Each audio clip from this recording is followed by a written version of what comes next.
Hola, muy buenos días a todos ustedes. Muchas gracias por estar acá y asistir a esta conferencia Sin espacios inspiradores, no hay educación de calidad, impartida por el profesor Luis Hernán Errázuriz del Instituto de Estética de la Universidad Católica, doctorado en Educación, Artes y Educación del Instituto de Educación de la Universidad de Londres y profesor de Artes Plásticas en la Escuela de Educación en el Instituto de Estética de la Universidad Católica. Se ha especializado en áreas de educación estética, historia del arte y la sociedad. Ha trabajado en la unidad de currículo del Ministerio de Educación como coordinador de la reforma a la educación en el área de arte, elaborando programas de artes visuales para la enseñanza básica y media. A nivel internacional ha sido representante de América en el Consejo Mundial de la Sociedad Internacional de la Educación por el Arte. También ha ejercido como subdirector del Comité de Evaluación de Artes Visuales del Bachillerato Internacional en Reino Unido, Cardiff. También ha participado como examinador y asesor de evaluación de artes visuales y diseño en dicha institución.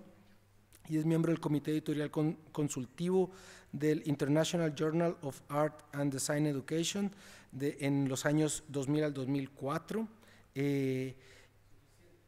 Y una larga lista que ya no me dejaron leer. Además, el profesor Luis Hernán Errázuriz está acompañado por dos colegas, el profesor Francisco Schoenberg de la Facultad de Artes de la Universidad Católica y Marcial Uneus de Patio Vivo, quienes van a hacer comentarios respecto de su presentación. Así que les dejo el escenario todo suyo. Bien, muy buenos días. Lo primero que quisiera solicitar es si podemos ahorrar un poco de energía. Si podemos bajar la luz un poquito, sobre todo las luces frías y dejar más bien las luces cálidas. Si apaga todas las luces no hay ningún problema. No se puede, no lo puedo creer.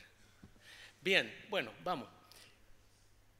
Recorrimos los stands del Salón de la Educación y hay muchas iniciativas muy interesantes, muchas organizaciones que están tratando de contribuir al mejoramiento de la calidad de la educación. No obstante, no hay prácticamente nada relacionado con lo que podríamos denominar el desarrollo de la calidad cultural de la educación y más específicamente de, por ejemplo, el aporte que pueden hacer las artes en ese contexto.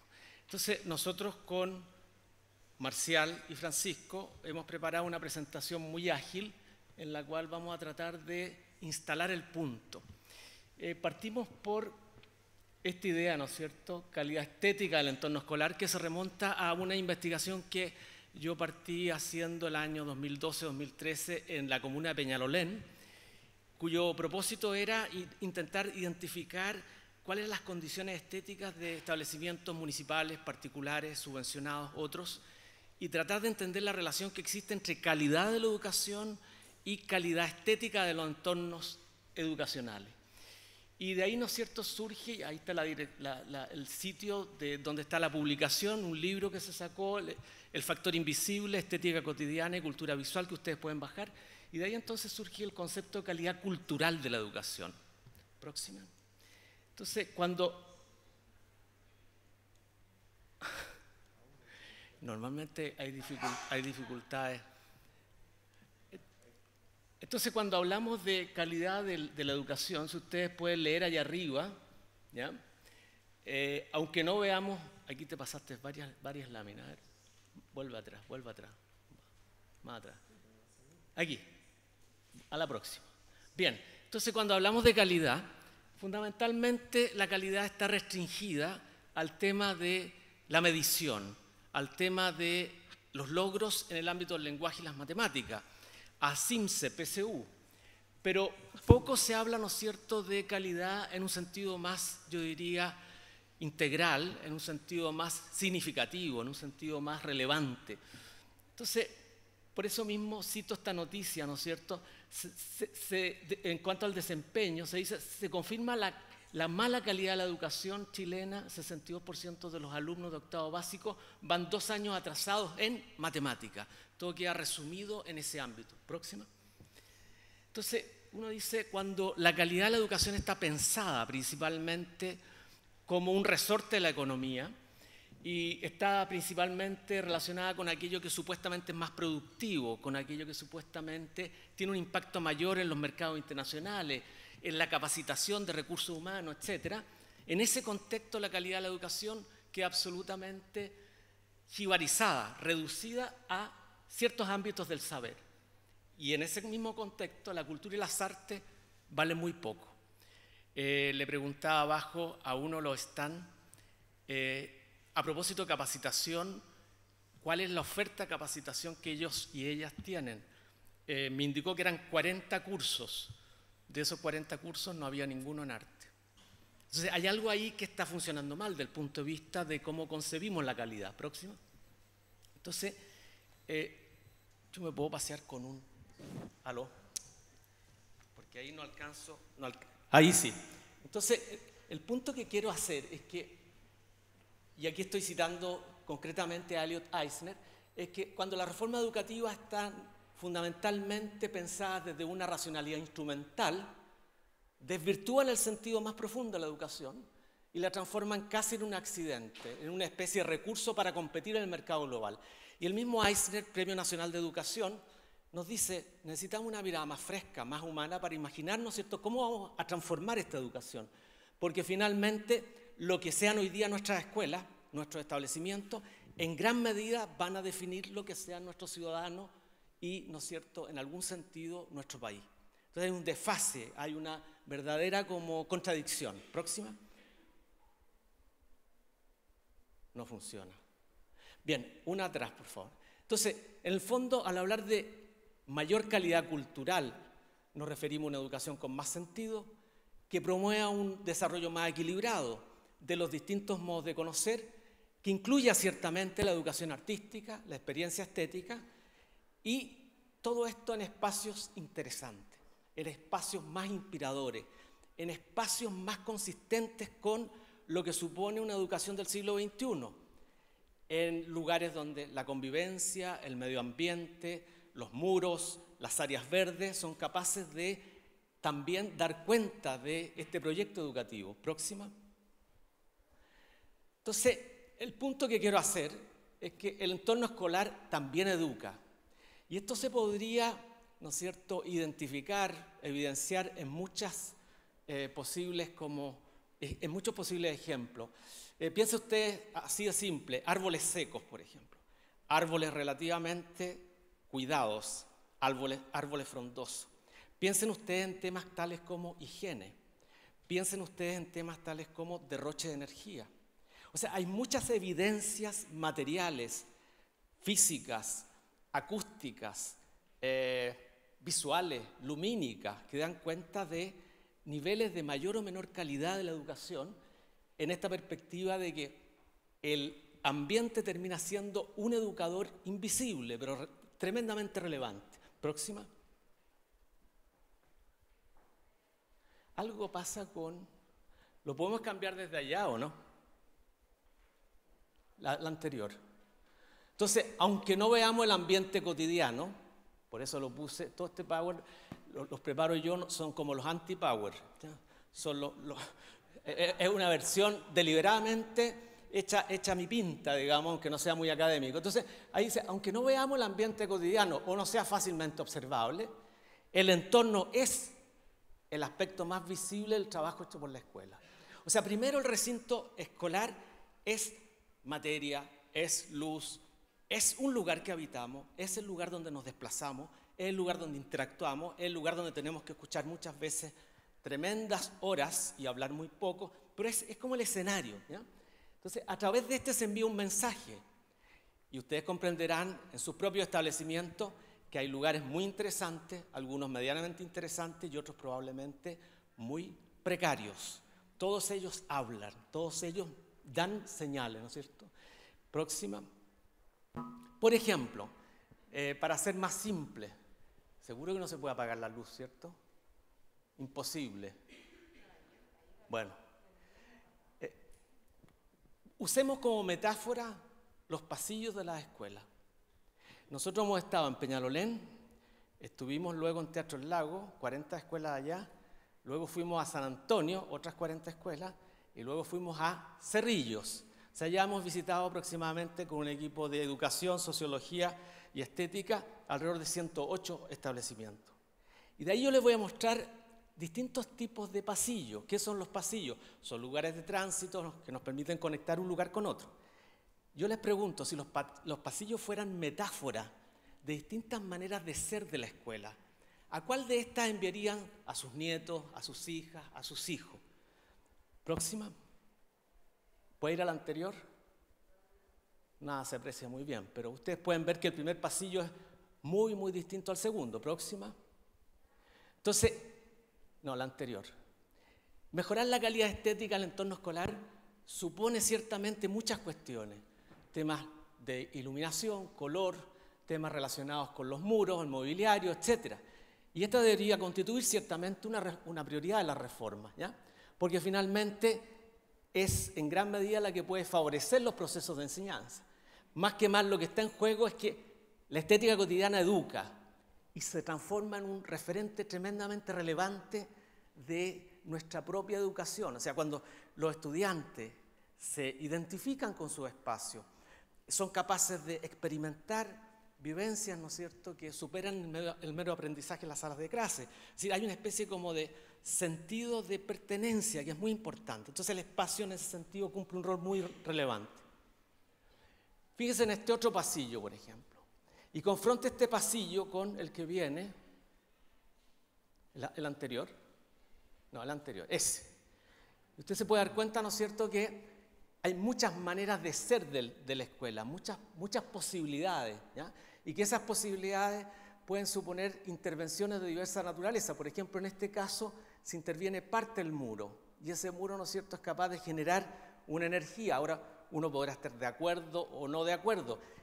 El hecho de pintar muchos murales no necesariamente constituye un aporte, y a mi juicio hay bastante uso y abuso de estrategias que son muy escolarizadas, no pocas veces, y que terminan generando una saturación de los muros, una suerte de invasión, y eso ocurre desde básica hasta media. Entonces, hay, por así decirlo, un tema editorial muy relevante. En otras palabras, hemos pensado poco en la escuela, más bien usamos el espacio, más bien lo restauramos, lo limpiamos, pero no lo hemos realmente meditado desde un punto de vista más educativo, ¿ya? Entonces ese es el punto que quiero hacer. Próxima.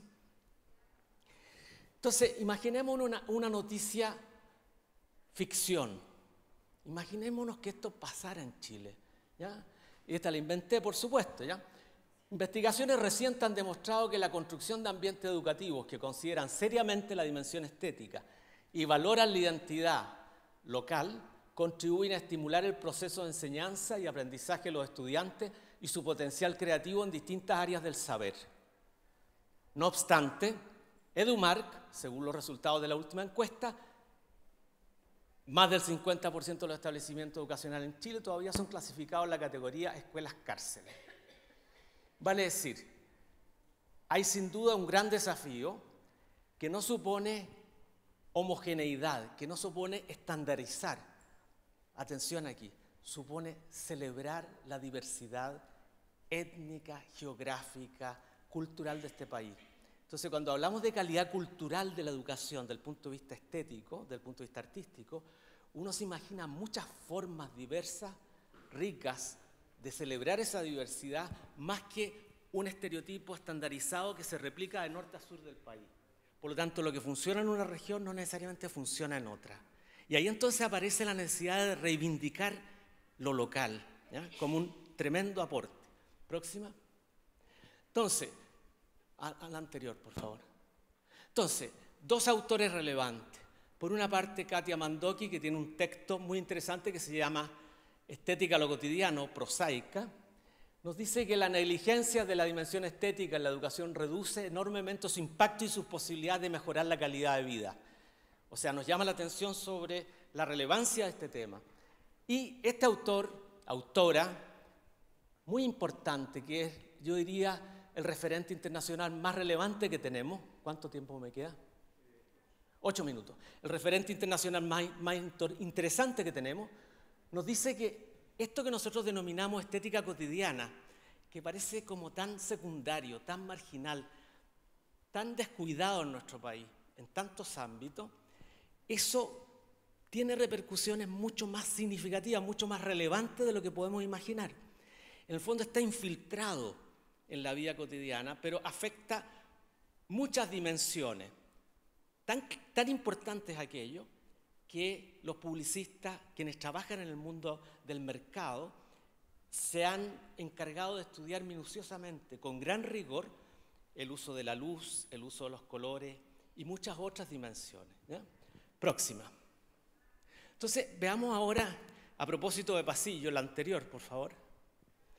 Piensen ustedes lo que significa, por ejemplo, transitar desde primero hasta sexto básico, eventualmente hasta cuarto medio, a través de estos pasillos. Yo no quiero hacer elecciones de por cuál me gustaría transitar a mí, porque no podemos imponer una noción de gusto. Pueden haber muchas preferencias, distintos intereses, por lo tanto, mal podríamos tratar de generar una especie como de ideal.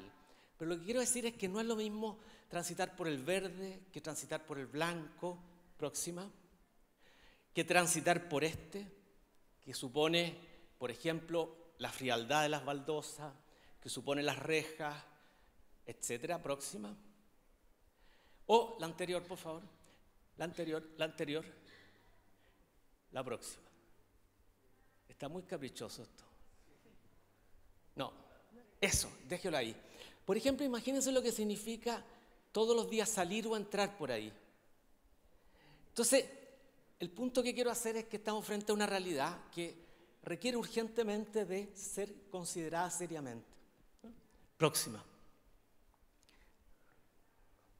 A propósito de investigación, esa.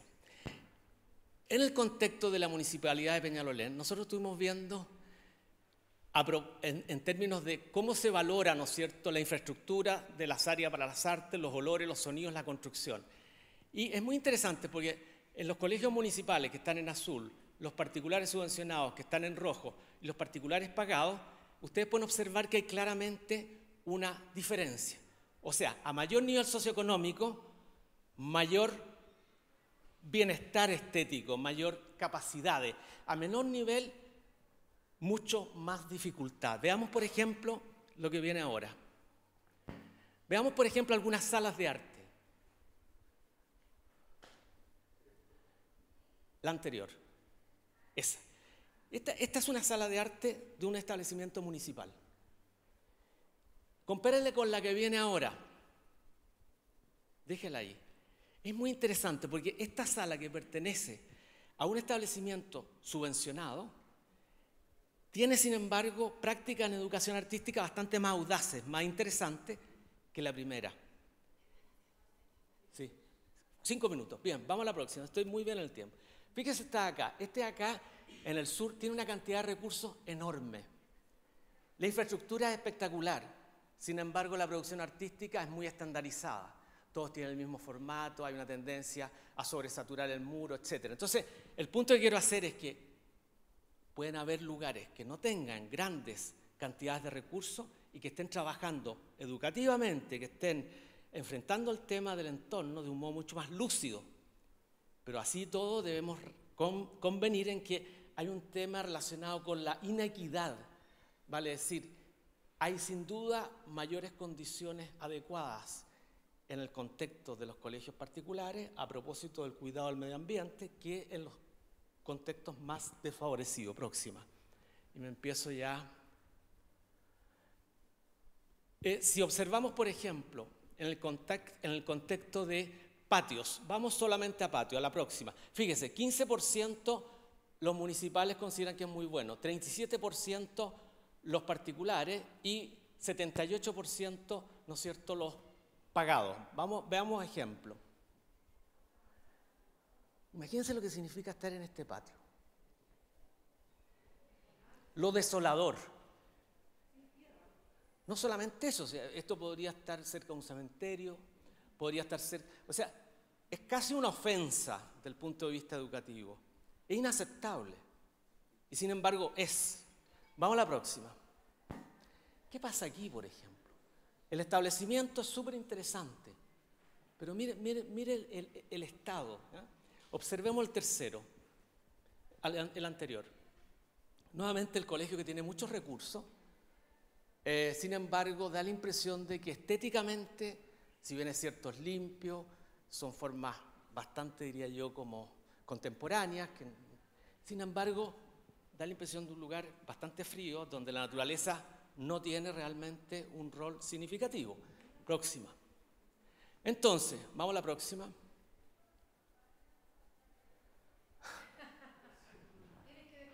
Bien. Entonces, fíjense ustedes, por ejemplo, a propósito de los muros. Es posible, digo yo, que se pueda construir un muro así, de manera que el bienvenido esté junto a un cúmulo de información visual, alguna que pertenece ya a la prehistoria, que nos habla de una estética del abandono, del descuido. O sea, ¿por qué le voy a exigir yo a los estudiantes que sean más de lo que yo soy? Ahora yo entiendo que hay muchas demandas, muchos problemas, muchas dificultades, pero aquí hay algo absolutamente inaceptable. Próxima. No se depriman, por favor. La próxima. ¿Esto educa o no educa? Obvio, obviamente, pero tiene un impacto. Tiene un impacto, ¿ya? Próxima. Ayuda a cuidar los muros, que no ensucien ni los rayen. Vamos a la próxima. Y uno al lado encuentra, entonces uno dice, esto que estamos mostrando no son broches de oro, no son botones de rosa, son realidades de nuestro país de norte a sur en muchos lugares. ¿Ya? Próxima. Sí al respeto, sí a la honradez, sí a la responsabilidad, por favor. No sé si me entiende. Próxima. Solidaridad, respeto en otro establecimiento. Entonces, no, aquí hay algo serio, relevante, que amerita atención. ¿Ya? Estoy casi listo para terminar. Próxima. Fíjese usted, carteleras escolares. Primera cartelera. Próxima. Vamos a la anterior. A la anterior. A la anterior. Segunda cartelera. La segunda cartelera devoró una cartelera antigua. O sea, la succionó. Y convengamos en que informar así no es muy eficiente y estéticamente muy consistente. Próxima. Mire esta cartelera. Yo dudo que hayan más patéticas, digamos. Nuestros valores, respeto. Bueno, creo que está hecho el punto para darle paso a... Veamos lo que termina. Bien, entonces... Bien, con esto terminamos. Entonces, podrán mejorar todo lo que usted quiera. Desempeño docente, rendimiento, compromiso, formación del profesorado. Pero si no se considera seriamente la dimensión estética del entorno escolar como un aspecto relevante de la agenda pendiente en educación, si no se visibiliza la importancia del factor invisible, tanto al punto de vista de la formación de los profesores, de las prácticas, etcétera, difícilmente podremos alcanzar una educación de mayor calidad cultural. Ese es el punto, está instalado para que ustedes no salgan muy deprimidos. Veamos qué se puede hacer. Entonces le doy la palabra a Marcial, a ver si usted mismo logra que le cambien la imagen. Muchas gracias, Luis. Claro, el punto que plantea Luis es el entorno escolar educa. Y claro, todos los espacios comunican, siempre. Los espacios que mostraba Luis obviamente están comunicando algo, y eso puede ser descuido, desinterés, precariedad, más allá de que los espacios puedan, como mostrar en algunas imágenes, ser construidos con muchos recursos, también comunican algo cuando es solo cemento, no hay naturaleza. Nosotros yo trabajo en la Fundación Patio Vivo, donde trabajamos pensando desde el espacio del patio.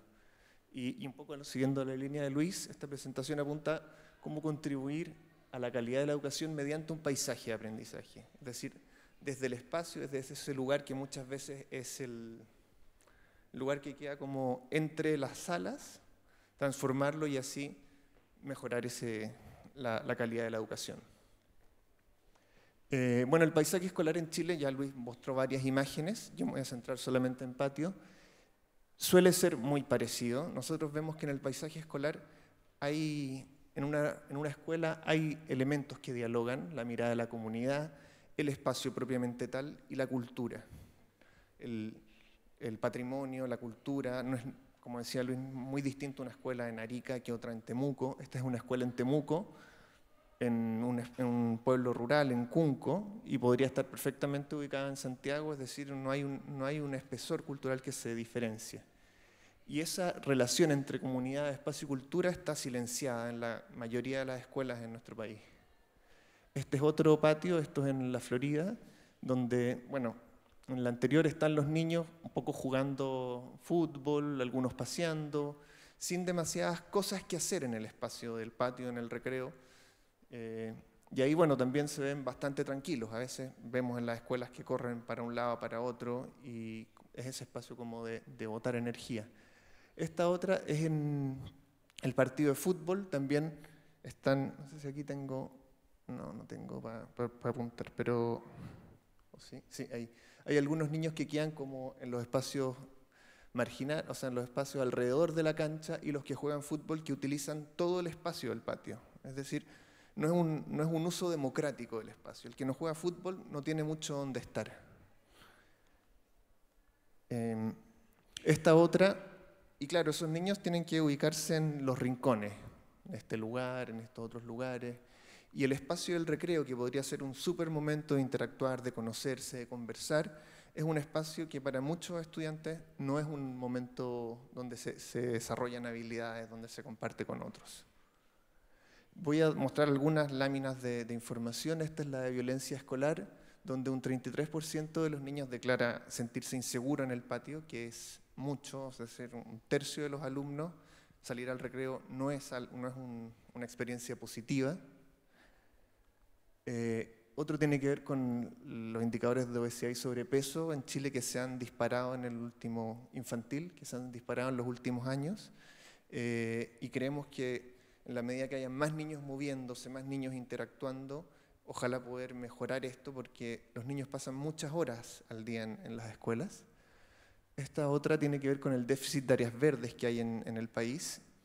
La OMS recomienda 9 metros cuadrados por habitante y estamos bajo eso en todas las regiones. Y las escuelas son muchas veces, algunas son muy chicas, el patio es muy chico, pero otras tienen mucho espacio y pueden ser lugares de contacto con la naturaleza, donde plantar pequeños bosques, donde haya lugar y uso diario de ese espacio, en contacto con la naturaleza. Y lo otro tiene que ver con los desempeños académicos. Esto va muy de la mano con lo que decía Luis, en la medida en que el entorno escolar está educando, en que el recreo es una súper instancia de aprendizaje, de jugar, los niños llegan con una disposición distinta a la sala de clase, y también es muy distinto aprender en la sala de clase que poder aprenderlo en el patio en la medida que tengo un aula abierta y puedo trabajar y aprender desde otro lugar. De esta manera, los grandes desafíos que buscamos es incidir en mejorar la convivencia escolar, los hábitos de vida saludable, el contacto con la naturaleza y los resultados académicos. Esto es como un diagrama de cómo funciona un paisaje escolar y un paisaje del aprendizaje. En el primero, En el primero el espacio es plano, duro y se usa solamente en el recreo. En un paisaje del aprendizaje hay distintas capas, hay texturas distintas, el espacio es blando, diferentes estructuras, se usa en el recreo y en la hora de clase. Los tipos de movimiento es más bien caótico, hay muchos niños corriendo, a veces uno ve 4 o 5 partidos de fútbol al mismo tiempo, los niños a veces chocan entre sí y se usa tiene que ver con la otra, y aquí es un lugar organizado, es decir, hay puntos de atracción donde los niños van según sus diferentes intereses y personalidades. Y el uso del espacio acá es excluyente, los futbolistas lo dominan, y aquí es más inclusivo y más democrático porque son los intereses los que hacen que se usen los determinados espacios. De esta manera tratamos de, me quedan 5 minutos, perfecto, tratamos de entender el paisaje y el aprendizaje como esa relación y poner de forma viva la relación entre comunidad, espacio y cultura. Trabajamos harto con el concepto del patio como un tercer profesor. Este es un concepto acuñado por Loris Malaguzzi, pedagogo italiano, que Quien plantea que el primer profesor son obviamente los docentes, los directivos, los adultos en una escuela, el segundo los pares y el tercero el espacio, que comunica y enseña y educa. En esta mirada de cómo contribuir a la calidad de la educación, buscamos enriquecer la experiencia cotidiana en la escuela. Voy a dar 3 ejemplos para acotarlo. El primero apunta hacia inspirar el juego, el encuentro, el sentido de pertenencia y promover el desarrollo de habilidades socioemocionales. El segundo, producir transformaciones culturales, valorar el patrimonio y la identidad. Y el tercero, aprender al aire libre y en contacto con la naturaleza. El primero, inspirar el juego y promover el desarrollo de habilidades socioemocionales. Cuando uno tiene un patio con estas características, aquí, bueno, son patios que cuando llegamos eran absolutamente planos, vacíos, de tierra o de cemento, y que en el ejercicio implica sacar y transformar el lugar. Cuando hay un espacio que promueve determinadas habilidades, los niños inmediatamente juegan y aprenden solos. O sea, cuando está esa loma, los niños no es necesario decirles suban a la loma. Ellos mismos van, el juego, el espacio motiva esos aprendizajes. A esa niña nadie le está diciendo camina por ese espacio, sino simplemente el juego topográfico de madera promueve el equilibrio, promueve el desarrollo de habilidades socioemocionales. Y eso es muy importante de habilidades físicas, porque muchas veces uno va a los colegios y los profesores de educación física le están enseñando a saltar a los niños. Y es algo que no hacen naturalmente, porque muchas veces el espacio es plano y no hay dónde saltar. Inmediatamente cuando uno tiene este tipo de estructuras, los niños comienzan a saltar, comienzan a jugar y aprenden desde el movimiento. También es muy importante que en estos espacios es el niño quien decide qué hacer. La clase, por lo general en la escuela, la sala de clase, el profesor decide qué hacer, hay una cosa súper dirigida y aquí los niños desarrollan su autonomía. Voy a ir un poco más rápido, que me quedan 2 minutos. Aquí otros ejemplos. El juego, el equilibrio, es un juego de 3 metros, pero se desarrolla la autorregulación. La primera sensación es como los niños se van a caer, se van a matar, pero al poco andar todos, hay unos jugando abajo, otros jugando arriba, de cabeza, y no se generan problemas. Esta imagen también es muy bonita, como ahí hay colaboración, ahí hay respeto, ahí hay interacción, todos esos valores que a veces aparecen pegados en un muro, aquí se están dando a través del juego, a través del lenguaje de los niños. Y también puse esta imagen para ver que hay distintas edades y distintas formas de aprender en el espacio. Este es el Liceo Tajamar, donde transformamos ese espacio en una plaza pública, donde conversar, interactuar.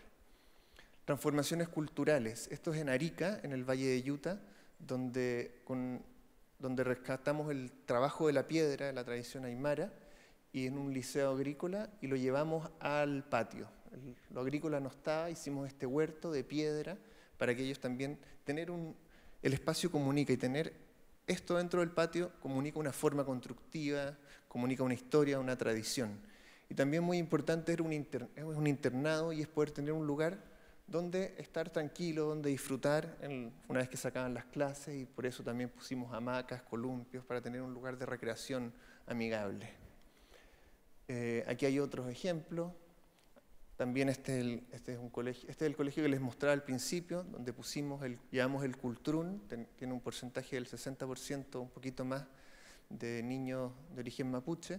Llevamos esa tradición cultural dentro de la escuela, lugares de encuentro, y también es muy importante el trabajo con profesores, como validar el juego como aprendizaje, buscar estrategias distintas. Ya voy terminando. Aprender al aire libre y en contacto con la naturaleza, tener espacios que lo permitan, trabajar con los docentes para animar a hacerlo. Es muy distinto, o sea, a veces hay mucha resistencia porque hay que aprender a trabajar de una manera distinta. No es lo mismo trabajar en la sala que en el patio. Y bueno, y trabajar también, estos árboles los plantamos con los niños y se trabaja ciencia en el patio, en esa escuela. Y otra foto más, también tener huertos, tener espacios invernaderos, lugares de trabajar en contacto con la tierra. Eso, muchas gracias. Para hacerla circular, Perfecto. Miguel, buenos días, por favor, si puedes poner lecciones de clase. Bueno, quiero agradecer la invitación del profesor Luis Hernán. Yo les quiero presentar parte de la investigación que he desarrollado como artista. Yo soy artista visual, trabajo en la Escuela de Arte de la Universidad Católica, soy docente y también hago clases en la Escuela de Arquitectura. Menciono esto porque es muy importante para ver la dimensión interdisciplinar que he buscado desarrollar, muy enriquecido por los descubrimientos y planteamientos de Luis Hernán junto al equipo de Luis Flores y Guillermo Marini, que son profesores de la Universidad Católica, que han venido reflexionando sobre el impacto de la dimensión estética en el aprendizaje de los sujetos. Esta investigación está en un libro que se llama Lecciones de clase y como artista también quiero compartir con ustedes de una dimensión más visual, porque yo desarrollé una investigación doctoral donde busqué aplicar parte de las metodologías diseñadas por este equipo, que básicamente se preguntó y le preguntó a las comunidades implicadas qué impacto tenía el entorno estético escolar en su desarrollo y cómo se podía modificar ese entorno estético escolar para mejorar la calidad del aprendizaje de los sujetos. Este es el entorno escolar de un colegio en Farellones que nos abrió las puertas para desarrollar la investigación. Estos eran los pasillos que nos encontramos. En general, la edificación escolar en Chile cuenta con estándares adecuados, si bien no siempre son excelentes, a nivel latinoamericano son, dentro del promedio, califican como mejores, pero eso no quiere decir que contribuyan a un aprendizaje asumiendo las múltiples dimensiones que presenta el conocimiento de los sujetos en acción con su entorno. Y esto es muy importante porque una de las dimensiones que nosotros como artistas siempre encontramos es que lo cognitivo se señala como los procesos racionales de aprendizaje. Y lo que yo quise revisar era ese prejuicio y me basé mucho en las investigaciones de Francisco Varela, también en Damasio, que es un investigador portugués radicado en Estados Unidos, quienes señalan que la base de toda cognición se ancla en el cuerpo y que antes de toda racionalización están los procesos afectivos y emocionales, es decir, lo que sabemos, aprendemos porque nos conmueve, nos vinculamos con el mundo porque sensorialmente nos activa una vinculación emocional que genera un interés para que nosotros interactuemos con las distintas dimensiones de la realidad. Y obviamente, cuando ese cuerpo está interactuando con la realidad, se encuentra con espacios como este donde el elemento sensorial tiende a desaparecer. Entonces les preguntamos con el repertorio de instrumentos que diseñaron como encuestas, fotogrupos focales, fotoentrevistas, ¿qué quería la comunidad? Y la comunidad sabía que quería imágenes, quería colores, quería vida, quería vincularse con el entorno. Y lo que hicimos fue recuperar el entorno del río Mapocho, las experiencias de los niños como aprendiendo esquí, el entorno de los, a ver, ahí la luz, de los animalitos que rodean, ¿no? La naturaleza, el río Mapocho visto desde una perspectiva aérea, la nieve que cae en el sector, y se transformó en un espacio de educación, un espacio de aprendizaje.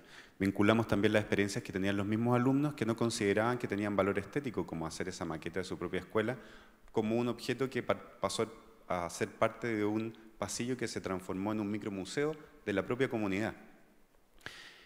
Incorporamos su historia, ¿no? El cartel tradicional de la escuela, los esquís de los años 80 que estaban botados. Todo esto estaba botado y se estaba deteriorando. Lo que hicimos fue poner en valor la propia historia de la comunidad. Con las mesas de los pupitres que ahora se utilizan muy atractivos en este sistema colectivo de aprendizaje, generamos estas especies de vitrinas con pinturas de animales de toda la fauna que se encuentra en Farellones que los mismos niños fueron pintando. Entonces aparecía la loica, el zorzal, el zorro culpeo, etc. Y en otro pasillo trabajamos con los colores del otoño. Como antes del cambio climático nevaba mucho en Farellones y ellos me decían que hace 15 años habían túneles que ellos atravesaban por la nieve, tenían que construir estos pasillos que ahora están subutilizados. Entonces, como estaban además subutilizados porque nieva menos, los transformamos también en micromuseos donde se activara otra relación con su propio contexto. Cóndores, águilas, ríos, el gato colo-colo, la lechuza, lagarto chileno. Los niños además podían tocar todo esto, ¿no? Porque siempre la enseñanza de colegio no toque, que al tocar daña, ¿no? Aquí toquen, manchen, conéctense sensorialmente con el mundo que les rodea. Nos dijeron, bueno, queremos ser modelos también de su trabajo. Sáquenos fotos, queremos salir en esta actividad haciendo deporte.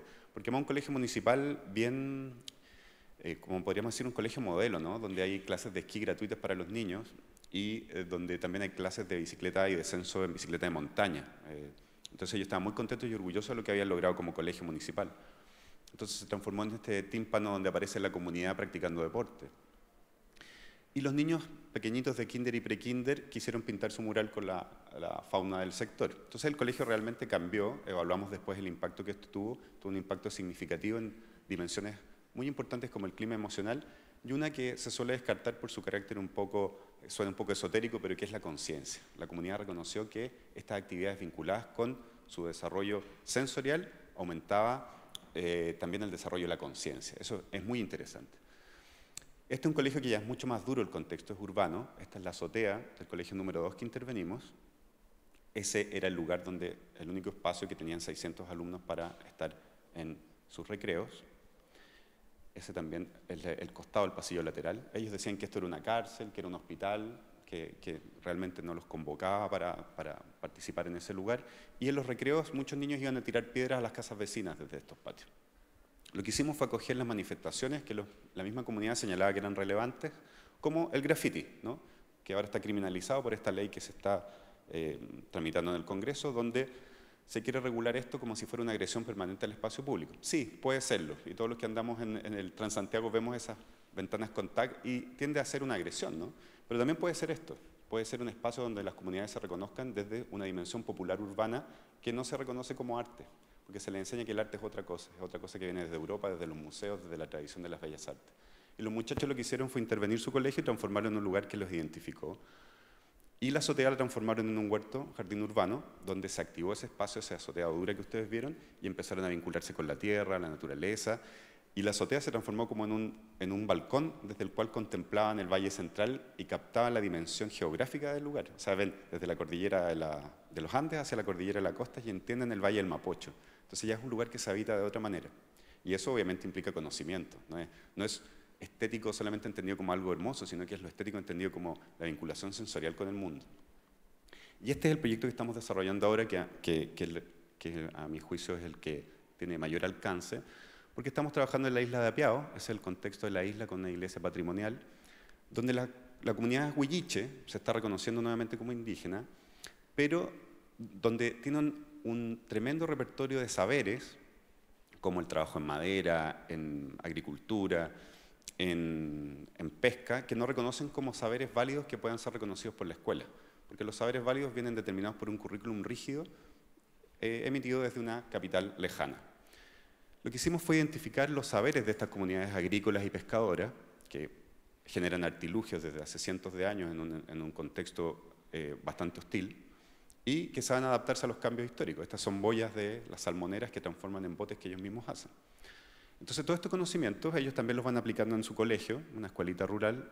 Ahí hicieron un huerto con esto que se llama Cerco Chilote. Nosotros vimos el tremendo valor que tiene esta iglesia, que está en proceso de deterioro muy rápido, y queremos ayudar a transformarla, ojalá, en patrimonio nacional, y que la misma comunidad mantiene, y decidimos que la comunidad se reencontrara con sus saberes, que ellos nos educaran a nosotros, y que a través de ese proceso redescubriéramos juntos el valor de esta cultura mestiza que se estaba generando en el sur. Salimos al bosque, los niños cambian completamente su actitud, desde niños tímidos que me decían, tío, enséñame porque yo no tengo idea de nada. O sea, la actitud física era, yo no sé nada, enséñame todo, no sé tomar el lápiz. Y salíamos al campo y sabían todo. Entonces ellos se conectaban y se reconocían, se validaban a sí mismos como portadores de tradiciones y saberes que la escuela no reconocía.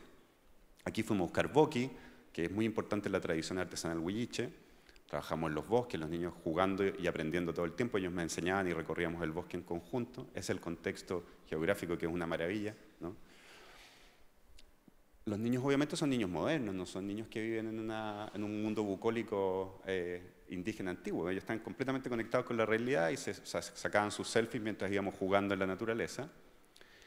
Están reconociéndose nuevamente como huilliches gracias a las subvenciones del Estado. Recuerden que antes, y sigue habiendo un muy potente dejo de racismo en el concepto de indio. En Chile todavía se lee como un insulto, pero se está transformando en un valor. Ellos se están volviendo a reconocer como indígenas, están volviendo a aprender el mapudungún, y hay una reinvención de su tradición porque se olvidó.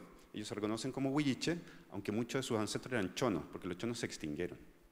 Entonces lo que hacen es reconocerse como huilliche, y lo que hicimos juntos fue a la misma comunidad, ellos son padres de algunos escolares, nos enseñaron a construir una ruca huilliche. Entonces fuimos ahora a construir junto a ellos, y ellos quieren recuperar todas sus tradiciones haciendo la ruca y recuperando también las prácticas que ocurren dentro de la ruca. Ahí estamos con los profesores participantes.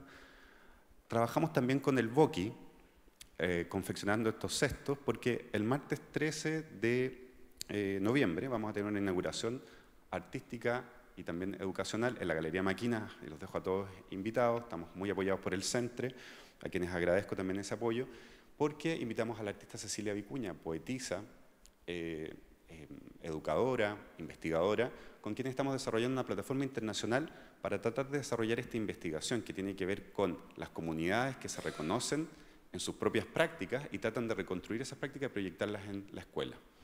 ¿Y qué es lo que ocurre acá? El Boqui, que fue un material artesanal muy interesante durante milenios en la tradición indígena y que ellos confeccionan para que armemos un bosque en Santiago, ahí prepararon los boquis con pequeñas plantitas nativas para que los niños de Santiago construyan su propio bosque.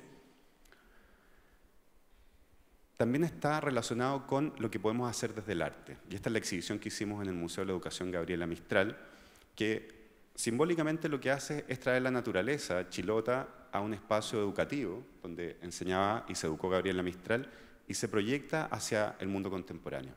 Por tiempo, es muy poquito, yo estoy enunciando más bien posibilidades, me gustaría entrar en diálogo con ustedes, creo que ese fue el motivo principal porque nos unimos y nos encontramos los tres, no solamente para mostrar lo que hacemos, sino para conocer lo que ustedes hacen y las dudas que tengan, pero las posibilidades de trabajar desde esta lógica de entre arte, educación y pueblos originarios no se remite solo a Chile, sino que el potencial está anclado en una historia latinoamericana mucho mayor, y eso es lo que aspira nuestro trabajo. Así que muchas gracias.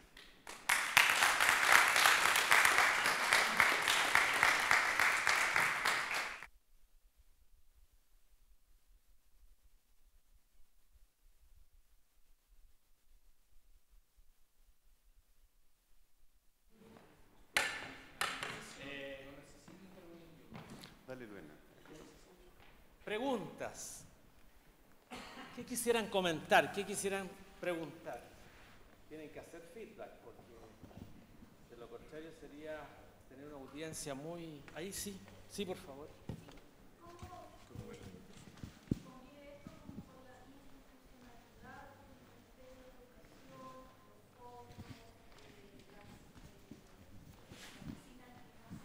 De la superintendencia, eso. Bien, es una pregunta precisa, relevante, y solo se puede decir que, si bien es cierto el Ministerio de Educación ha hecho un esfuerzo sostenido a lo largo ya de décadas, 2, 3 décadas, de mejorar la infraestructura de los establecimientos educativos, sí, y tratar de establecer un vínculo con algunas de las coordenadas que estamos planteando, localidad, etcétera. Si ustedes, por ejemplo, revisan las publicaciones que hay sobre nuevos establecimientos, sí, el tema más complejo es que, pese a todo, esa iniciativa es muy marginal dentro de la realidad del país. Y hay muchas regulaciones, hay muchos impedimentos para que iniciativas como estas, como la de Francisco, como la de Marcial u otras, puedan encontrar una estructura acogedora, flexible, más lúcida a la hora de reconocer la relevancia que tiene el tema de los espacios escolares a propósito de lo que ya se ha dicho. Entonces, esto es medio subversivo en el sistema, es muy marginal y por lo tanto nosotros aspiramos a que sea reconocido como una necesidad objetiva, relevante. ¿Y hay algún intercambio formal con el Ministerio para lograr eso? Porque estuvimos en conversaciones con la unidad de infraestructura, ¿sí? Intentamos transferir parte de estas iniciativas a esa unidad y en esa oportunidad no fue posible. Hubo buena disposición, pero a la hora de asignar fondos murió. Y dime qué te importa y dime cuántos fondos asigna. O sea, en fin, otras preguntas, sí. Respecto a lo que tú preguntas, yo no hubiese podido desarrollar mi investigación doctoral sin el apoyo de CONICYT, y el desarrollo de obra artística y la elaboración del texto fue apoyado por Fondart. Entonces, hay mecanismos, pero uno tiene que creativamente buscar cómo hacer efectivamente una modificación en los contextos escolares con los fondos que hay. Se está desarrollando una experiencia bien interesante a partir de una investigadora y artista que se llama María José Muñoz desde el Fondart, que tiene residencias de arte colaborativo, que hacen experiencias de inmersión durante 3 meses en comunidades escolares, apoyadas por el Estado y que generan cambios bastante interesantes, como si las quieren investigar en Internet. Muy cortito. El año pasado nosotros también nos juntamos con el área de infraestructura del Ministerio y se logró en una guía que salió este año incorporar el tema de los patios como un lugar de aprendizaje. Es muy posible, ¿ya? Por problema de tiempo, otras preguntas, se le agradece igual. Bueno, buenas tardes. Quería preguntarle algo similar a lo que comenta ella. Cuando usted mostraron los gráficos donde se mostraban desde las escuelas públicas subvencionadas particulares, evidentemente no es un problema que esto que ustedes diagnostican no es un problema de los colegios particulares, sino que más bien está en lo público. Por eso mi pregunta era relacionada con lo que comentaba ella. ¿Cómo esto podría incidir en el Ministerio de Educación, por ejemplo, en las distintas demos? Pero como ya resolvieron esa pregunta, más o menos, me llama la atención que esto también es un diagnóstico que se amplía al mundo de las artes en general. Las artes en general tienen esta valoración en nuestra cultura visual. Se valora poco, se subvalora, digamos, en el sentido educativo que tiene. Y esto es una muestra de lo que cómo repercute esto en la escuela. Ok, dos observaciones. La primera, el problema es transversal. O sea, hay sin duda también en los colegios particulares dificultades, carencias estéticas, porque el hecho de tener recursos no es sinónimo necesariamente de que se haya resuelto esta dimensión. Por ejemplo, hay establecimientos que están sobresaturados de imágenes en los particulares y en, ¿no es cierto?, los más modestos. Pero no cabe duda que hay un tema de fondo de inequidad respecto a no solo la cantidad de recursos, sino también el acceso al conocimiento y a nuevas perspectivas en educación, y por lo tanto, cuando se habla de inequidad en calidad y solamente se habla de indicadores matemáticas, lenguaje, etc., uno dice, bueno, pero aquí también hay otro indicador, hay una inequidad estética, cultural, muy fuerte, ¿ya? Y demostrable. Esa es la primera observación. La segunda, yo creo que el problema de fondo es que se ignora el tremendo potencial de las artes visuales, musicales, escénicas y todos los aportes que puede hacer la arquitectura, temas patrimoniales, como un componente esencial de la formación cultural de este país. O sea, es impensable que se termine la educación media, no se sepa nada de Roberto Mata, de Claudia Raúl, digamos.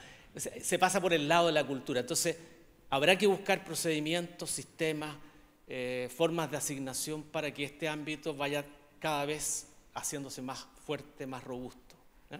¿Otras preguntas? Hola, buenos días. Hola, Marcial, una consulta.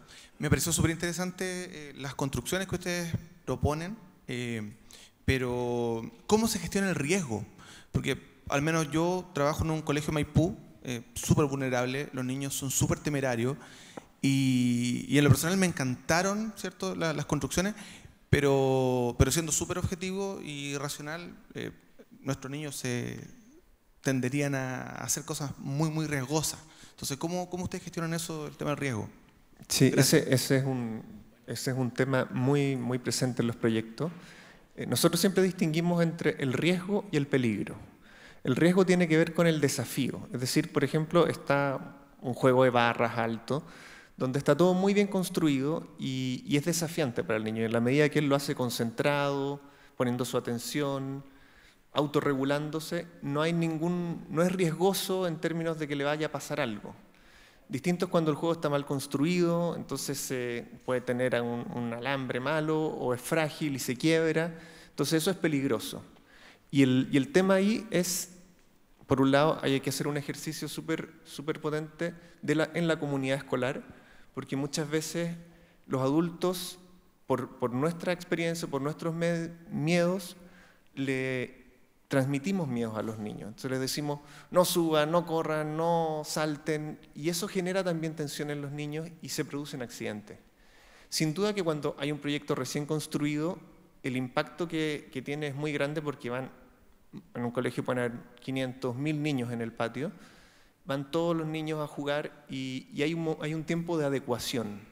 pero después del primer, a veces, como por decirte, sube un poco la tasa de accidentes, pero después baja la tasa de accidentes. Lo hemos medido en colegios donde bajó 70% de la tasa de accidentes que tenían previo al patio, porque los niños corrían y chocaban entre ellos todos los días, y ahora después están ocupados en actividades súper concentradas y usando el espacio de otra manera, entonces bajan esas tasas de accidentes.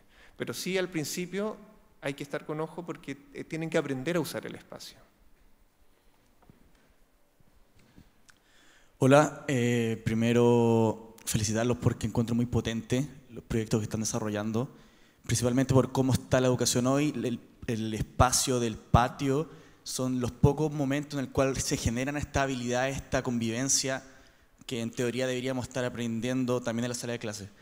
Y desde ahí surge mi pregunta de que es súper importante esta iniciativa de generar nuevos espacios de convivencia que potencien estas habilidades, pero también me surge la pregunta de que puede surgir esta preocupación, generar este cambio, pero ahí, ¿cómo ven ustedes la importancia del hábito de la mantención, del seguimiento de estos espacios, de la reinvención, que puede ser que genere un cambio ahora, pero hasta que no se genere quizás una crisis nuevamente, no voy a generar un cambio? Entonces, este aprendizaje constante de que hice un cambio ahora, puse algunas cosas, pero esto fue suficiente, ¿qué cambios generó? ¿Cómo ven ustedes esa importancia de estarse reinventando en términos de espacio? Voy a... Dale. No. A ver, uno de los grandes problemas del sistema escolar es que está en la demanda, está en la cantidad de trabajo, de actividades, dimensiones, está en la complejidad, que las energías que se depositan en este tipo de dimensiones que parecen más bien secundarias, ornamentales, decorativas, suelen congelarse y ser ataques como que asaltan como en forma, yo diría, muy como irregular, ¿ya? Muy como desorganizadamente. Entonces, por ejemplo, se pinta el colegio y sin pensar mucho se generan una serie de propuestas y estas pueden estar 10, 15. Entonces, hay un tema ahí súper potente. No tenemos en este momento una respuesta sobre la base de investigación, sobre la base de prácticas. Solo podemos decir de que en la medida que mantengamos viva la inquietud por el entorno a propósito de su impacto en la educación, debiera generarse un sistema de reciclaje, de reconsideración, etc. Eso hay que verlo, crearlo, inventarlo, y es un súper punto, ¿ya? Mira, yo creo que toda esta crisis del sistema educativo que apareció dramáticamente en Chile desde el 2006, a mí me permitió articular una revisión crítica sobre el modelo de educación que tenemos en Chile, que tiene reventado a los niños, a los apoderados, a los profesores, y finalmente con un nivel de insatisfacción y de vacío que es muy potente. O sea, yo veía cursos de 45 niños con profesores completamente estresados, los niños sin espacio para jugar, todos sabían cuáles eran sus necesidades, las identificaban claramente, pero el modelo que se aplica es un modelo que busca permanentemente hacer competir a los niños entre sí, a las escuelas entre sí, donde la privatización ha sido muy dañina para generar la idea de lo común y lo colectivo por sobre el beneficio personal y sobre esta idea de que hay que aspirar a estos colegios a los cuales puede acceder el 5 a 7% de la población, que son efectivamente los que tienen resueltos estos temas, o en gran parte resueltos. Entonces, en esa espiral de competencia y de individualismo, lo que pasa es que las comunidades no pueden sostener estos esfuerzos. Por ejemplo, en el colegio que yo les mostraba de la ciudad, donde aparece esta azotea, nosotros junto con ellos identificamos que necesitaban activar esa azotea porque el colegio había pasado sobre los 615 alumnos para que se transformara en un patio. Hicimos esos huertos donde ellos participaron, ellos dijeron lo que querían, pusimos árboles nativos y sombreaderos, les donamos un prado de flora nativa y no lo pudieron mantener. Estaban reventados manteniendo a los niños en orden y que no accedieran a drogas duras y todas las cosas que pasan en los colegios. Y yo no sé cómo habrá seguido la experiencia. No tenemos la capacidad para mantener cuidando esos sectores, pero las comunidades yo veo que esta sobreexigencia permanente y que al mismo tiempo saben que tienen que enfocarse simplemente en las mediciones que abordan lenguaje y matemática, los asfixian, pero no pueden salirse de eso. Entonces es muy cruel porque las comunidades se dan perfecta cuenta, pero no pueden salir de eso. Entonces eso es muy desafiante como artista, como investigador, finalmente como sujeto social, porque tú haces un diagnóstico muy crítico, pero mientras no se piense otra manera de ver el modelo educativo, y sigamos comparando esta fantasía de compararnos con Finlandia, es bien difícil, ¿no? Se pueden hacer muchas cosas, pero hay una fantasía aspiracional que a mi juicio, y aquí mantengo mi opinión personal y la distingo de mis colegas si no están de acuerdo, esta lógica de meternos en la OECD y compararnos con los países capitalistas ricos es suicida. Siempre estamos a la cola con Turquía, México, en los lugares humillantes perdiendo porque queremos ser algo que no somos. Entonces, por eso también esta mirada política y mirar Latinoamérica desde su contexto cultural y tratar de repensar estos modelos que ciegamente se incorporan. Recordemos que ese modelo se incorporó mediante la gestión del ministro Velasco, porque se adscribe a una ideología que no se reflexiona si es que es la que necesita el país o no.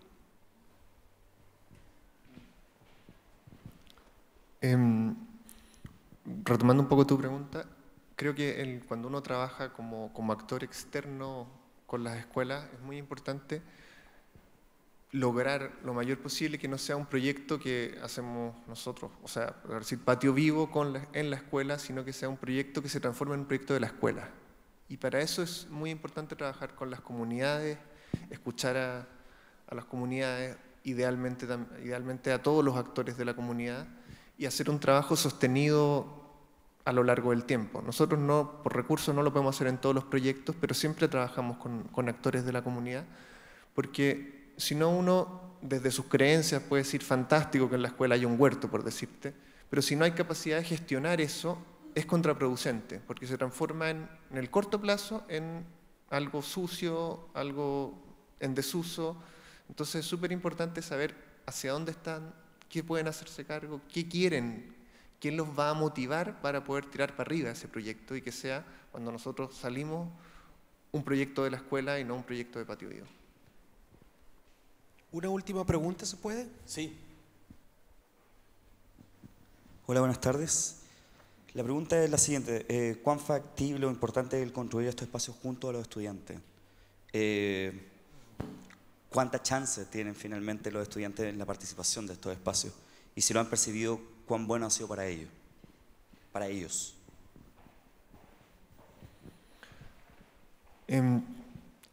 O sea, es ideal trabajar con estudiantes. Siempre hay nosotros hemos hecho proyectos construidos exclusivamente con estudiantes.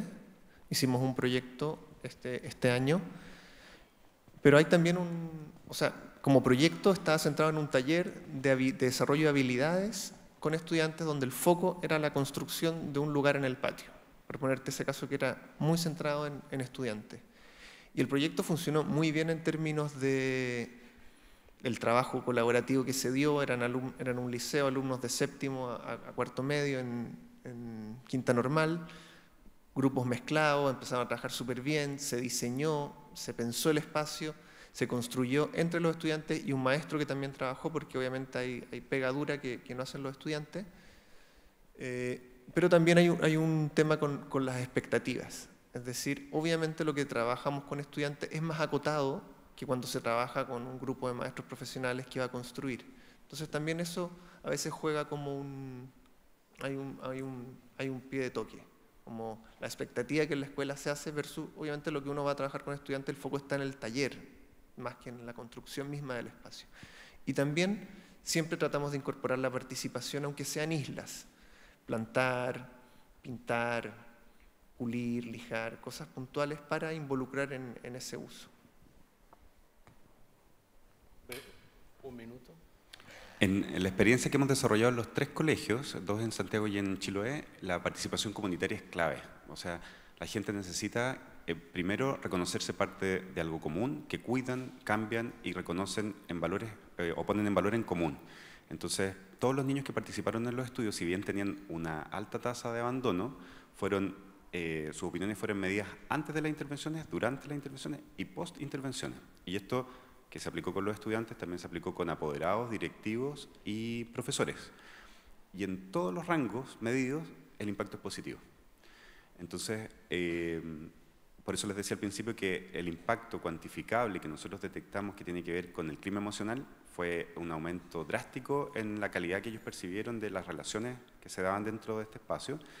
Y notaron esta participación sensible en el colegio, en el conocer corporalmente, cosa que a mí me parece que el sistema escolar ni siquiera discute. Entonces, en todo eso fue clave el reconocimiento de la comunidad y sus propios valores, y por eso pongo al final la presentación de Chiloé, porque ahí hay un ejemplo muy claro de una comunidad que construyó desde la pobreza. Recordemos que en Chiloé no se construía con clavos por cerca de 200 años, porque eran muy caros para que llegaran a la isla, y lo que logró una cultura aislada, empobrecida y mestiza fue generar un patrimonio de la humanidad desde sus propios saberes. Y la comunidad no se enseña eso a sí misma, porque no tiene escuelas de carpintería, no tiene escuelas de agroindustria, por llamarlo de alguna manera, ¿no? Porque finalmente lo que se enseña es lo que viene del currículum centralizado. Y cuando tú dejas espacio para que ellos identifiquen sus valores, ellos mismos saben qué es lo que hay que rescatar y reproducir. Para ir terminando, a propósito de dejar espacio, si ustedes se fijan, en educación básica, las estéticas pertenecen al mundo de las tías, las educadoras. Entonces, yo ahí propongo que niñas y niños, en colaboración se tomen los muros. Y se toman los muros es una metáfora, es un modo de indicar de que hay una enorme riqueza en el mundo infantil desperdiciada, mientras está lleno de esquemas reiterados, plantillas agotadoras. Entonces, tenemos los recursos y sin embargo no los aprovechamos, ¿no? En nuestra investigación en Peñalolén, la participación de niñas y niños en la generación de la estética del muro es ínfima, absolutamente marginal.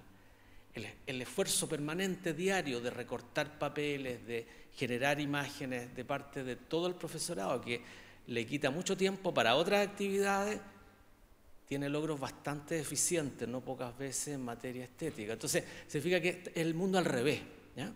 Bien, agradecemos la presencia, agradecemos a Centre, le agradezco mucho a Francisco, muchísimo a Marcial, y los invitamos, los desafiamos, los exhortamos a que hagan lo suyo en sus espacios escolares, a que este no sea una conferencia más, una conversación más, sino que piensen cómo pueden mejorar la calidad cultural de los establecimientos. Hasta aquí llegamos. Muchas gracias. Muchas gracias.